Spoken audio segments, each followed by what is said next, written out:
It's still your flagship morning show, Business Breakfast, and we're talking the economy right now.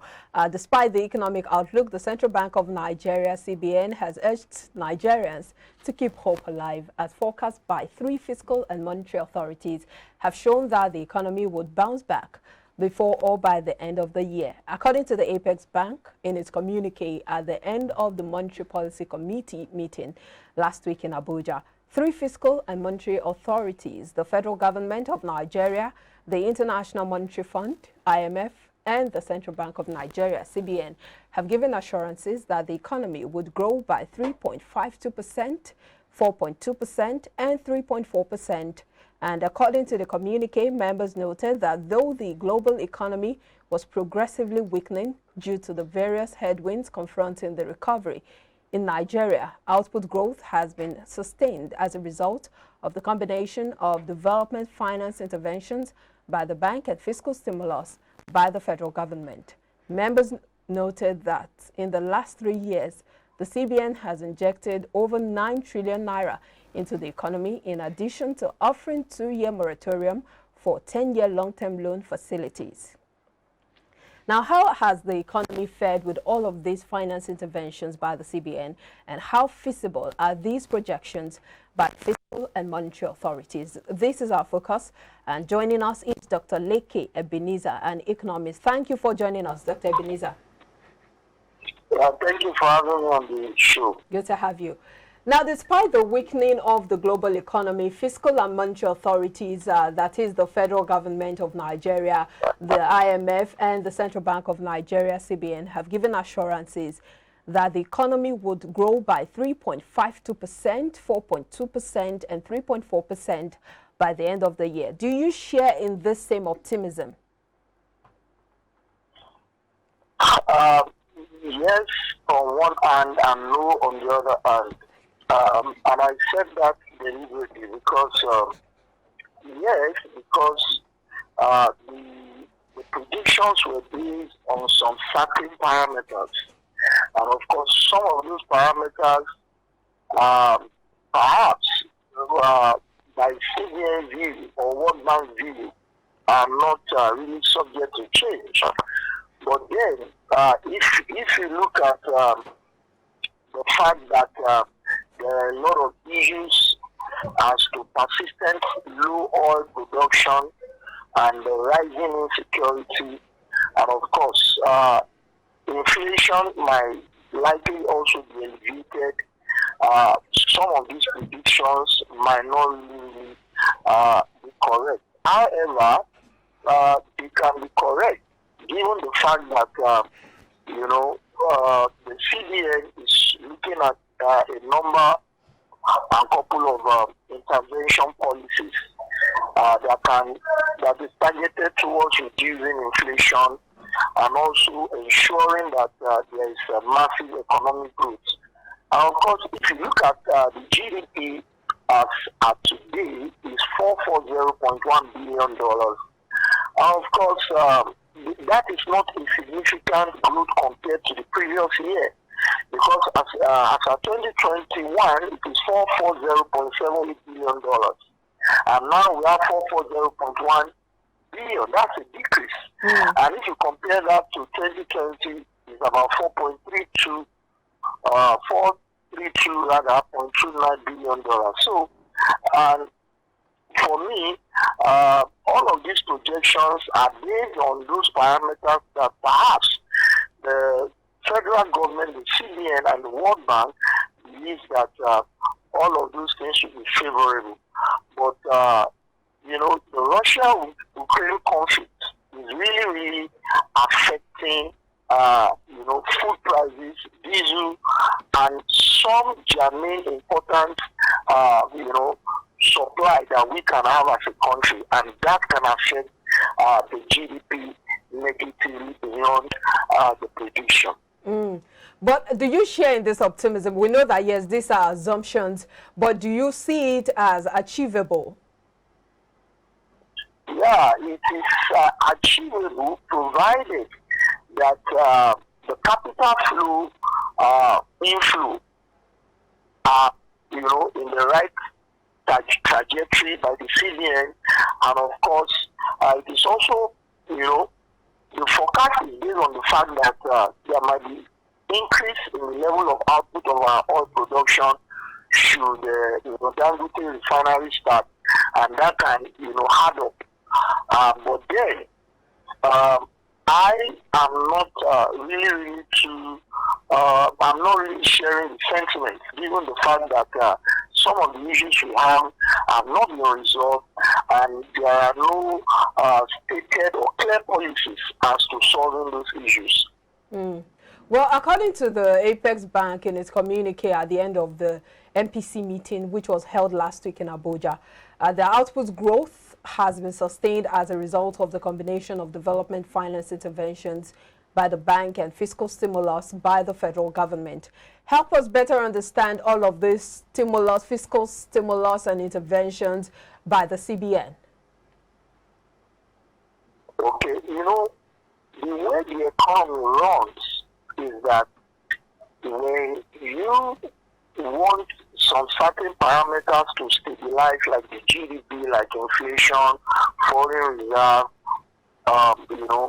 employment rate, economic growth, you have to make policies that will drive the two parts that constitute, the volatility of the economy, which is the supply side of the economy and the demand side of the economy. So most stimulus packages and stimulus policies that the CBN are making, yes, they are to drive, majority are to drive the demand side of the economy. So you want to look at the supply side of the economy before you can say some of those stimulus that they are rolling out can really have significant effect. And so it has always been the challenge in the last 7 years, particularly to this administration, that any time we have a problem, policies are rolled out to stimulate the economy to a particular direction positively. So, but then, when you are only considering the demand side of the economy and you are not paying attention to the supply side, you may not really achieve what you are expecting. So some of these stimulus made by the CBN, are targeted towards economic growth, reducing inflation and ensuring expansion in the economy, which of course, that is what they have always been doing.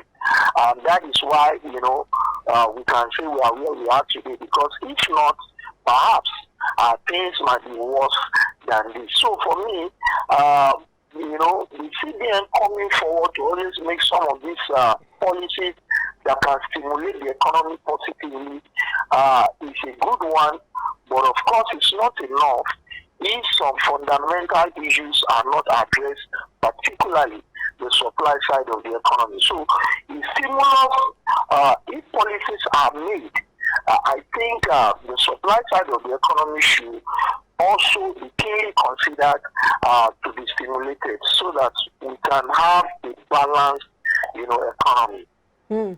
Well, the members of the MPC also talks about the fact that in the last 3 years, the CBN has injected over 9 trillion naira into the economy, in addition to offering 2-year moratorium for 10-year long-term loan facilities.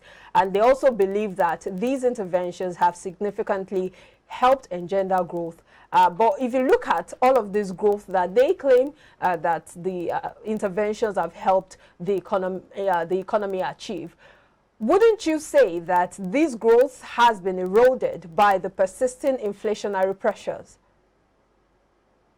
Yeah, thank you very much. You are very correct. Apart from the growth being eroded by the inflationary pressure, the fact is that when the CBN is pumping a lot of money into the economy to stimulate growth, at what cost? You should ask yourself, because the truth is that it is not enough to look at benefits of issues like this. You have to look at the cost. What is the implication? At what cost is it when it comes to debt? At what cost is it when it comes to all other sectors of the economy that are important? And then you are just stimulating the economy by pumping money and then, you know, all other variables are held constant. And that's what I meant by at what cost. So for me, not only the inflationary pressure has eroded this, the loss of investors' confidence in Nigeria economy has also eroded, you know, some of this growth that we are looking at. Because, if, you know, like I always tell you, the four major components of GDP are consumption, investment, government expenditure, and net export. So for you to say you achieve significant growth, at what rate are those variables growing? And so you can say that, yes, despite the fact that you achieve growth, at what cost? And what is happening to inflation? What is happening to unemployment rate? What is happening to consumption? What is happening to investment? So like you said, it's not enough to say, yes, we have achieved growth. But the question is that, what are we doing to ensure that the growth is sustained? Not that we just achieve the growth for a while and you cannot sustain it due to inflationary pressure, due to unemployment rate, due to fall in investment and reduction in consumption. Let's look at the various predictions. We see that from the CBN, the prediction is put at 3.52%. By the federal government, it is put at 4.2%. While the IMF puts it at 3.4%. You have talked about the fact that, or you've looked at the indices or some of the factors that the CBN and the federal government may have considered, for instance, the fiscal interventions by the CBN. But if you look at the IMF predicting a 3.4% growth, you just talked about the Russia-Ukraine war. Would you say that they didn't put that into consideration before arriving at this figure?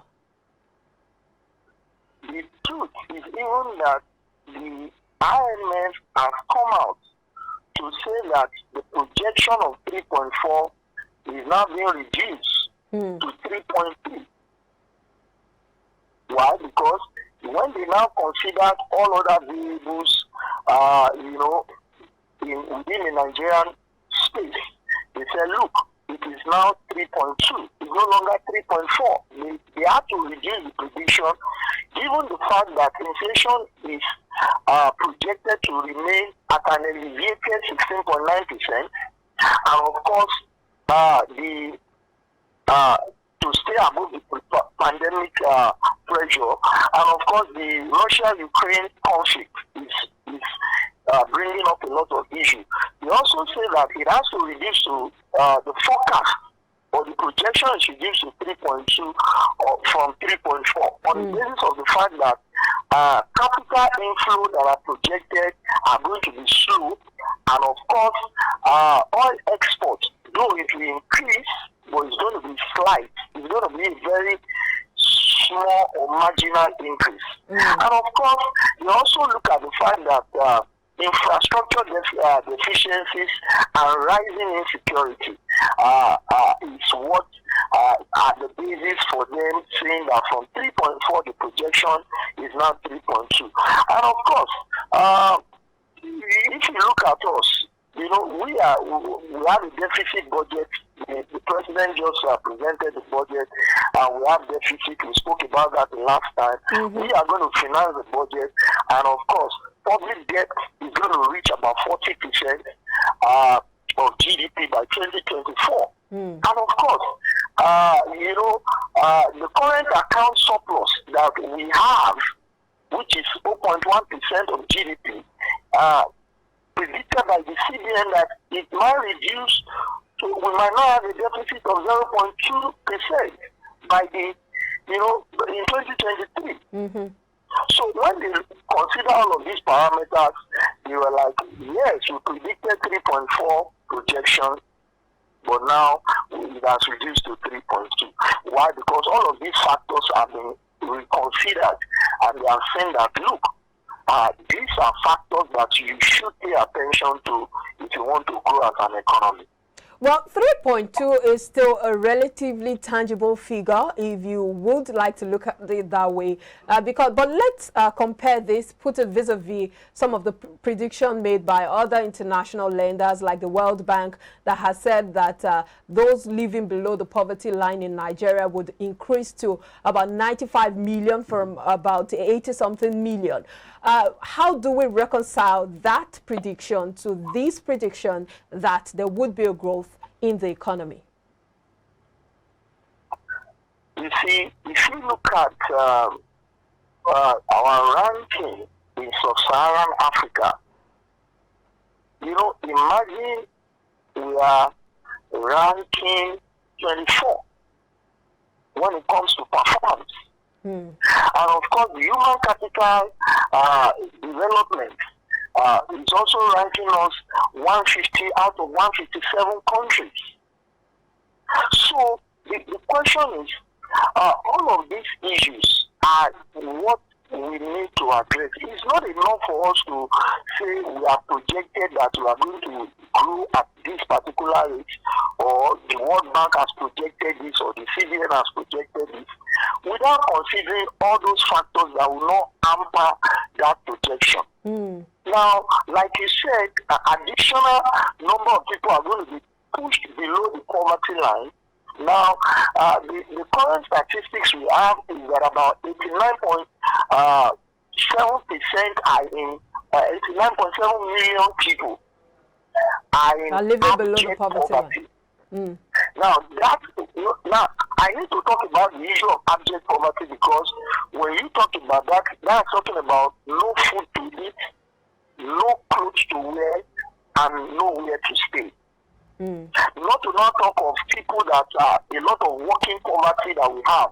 And when I say working poverty, that's also tied to underemployment. A lot of people are working, but yet it's as if they are not working, they are begging.